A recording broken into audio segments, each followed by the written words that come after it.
बढ़ते हैं आगे। सरकार में आने से पहले शिक्षा मंत्री रामविलास शर्मा ने कई तरीके के वादे किए और उन वादों में शामिल था गेस्ट टीचरों को पक्का करना, लेकिन वो वादा कहीं गुमसा हो गया या फिर यूं कहें कि धरा का धरा रह गया। और यही वजह है कि एक बार फिर से गेस्ट टीचर्स रैली करने को मजबूर हैं, अपनी आवाज उठाने को मजबूर हैं। रिपोर्ट देखिए।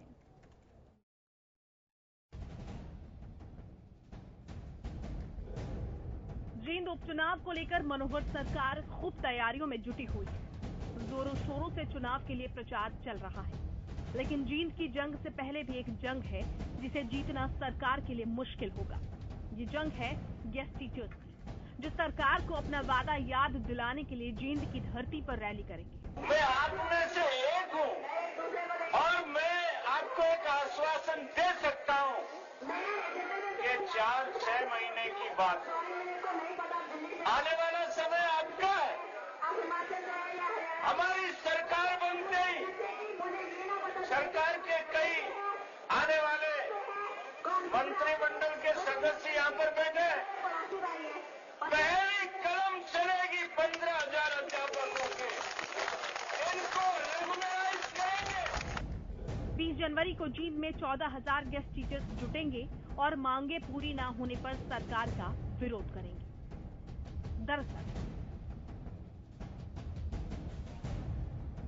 गेस्ट टीचर्स की भर्ती हुड्डा सरकार ने 2005-06 में की थी। 14,000 गेस्ट टीचर्स सरकारी स्कूलों में सेवाएं दे रहे हैं।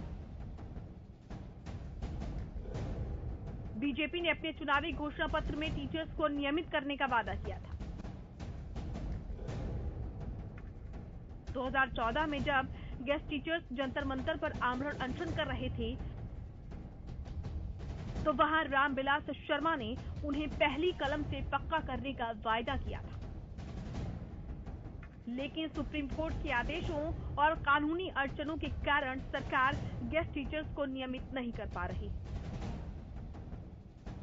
बीजेपी गवर्नमेंट आने से पहले बीजेपी गवर्नमेंट ने गेस्ट टीचर को लिखित में वादा किया था कि बीजेपी सरकार आने पर पहली कलम से हम गेस्ट टीचर को रेगुलर करेंगे।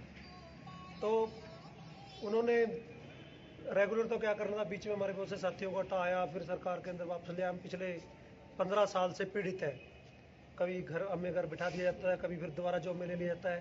तो हम चाहते हैं कि गेस्ट टीचर की सारी समस्याओं का हल इनका रेगुलाइजेशन ही है और सरकार विधानसभा के अंदर इस शीतकालीन सत्र के अंदर, बजट सत्र के अंदर एक बिल लेके आए और गेस्ट टीचर को पक्का करें।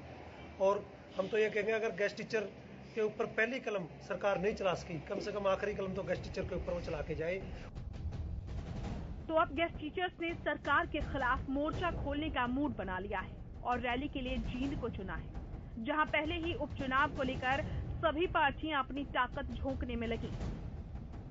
सरकार ऐसा नहीं करती है तो हम 20 तारीख को वादा निभाओ रैली जींद के अंदर आयोजित करने जा रहे हैं और उसके बाद भी यदि सरकार नहीं चेतती है तो आगामी आंदोलन की जींद के अंदर से घोषणा कर दी जाएगी। लेकिन यदि सरकार हमारी बातें नहीं मानती, किसी भी तरीके से बातचीत के लिए हमें नहीं बुलाती और आधिकारिक सिरे से उन बातों को लागू नहीं करती, जैसे पीछे हमारी मीटिंग हुई थी, एक 35 का रेशो करना था और ईपीएफ के ऊपर, मेडिकल के ऊपर और बहुत सारी सुविधाएं सरकार ने यस कर दी, लेकिन उनके ऊपर अभी तक अमली जामा नहीं पहनाया गया। तो हम चाहते हैं कि इन चीजों के साथ साथ विधानसभा के बिल की भी दिल्ली सरकार की तरह तैयारी की जाए और अगर वो नहीं करती है तो हम इस इलेक्शन में और आने वाले इलेक्शन में भी सरकार का पुरजोर विरोध करेंगे। हालांकि ये कोई पहली बार नहीं है जब सरकार पर वादा खिलाफी का आरोप लगा हो। इससे पहले भी कई मामलों को लेकर सरकार विरोध झेल चुकी है। अब चुनाव में ज्यादा समय नहीं बचा है, तो गेस्ट टीचर्स ने अपनी मांगों को लेकर फिर सरकार को अपना वादा याद दिलाया है। ऐसे में अब सरकार के लिए मुश्किल ये है कि चुनाव से पहले कैसे इस विरोध को शांत किया जाए। जींद से राजेश चांगलांग के साथ ब्यूरो रिपोर्ट, हरियाणा न्यूज।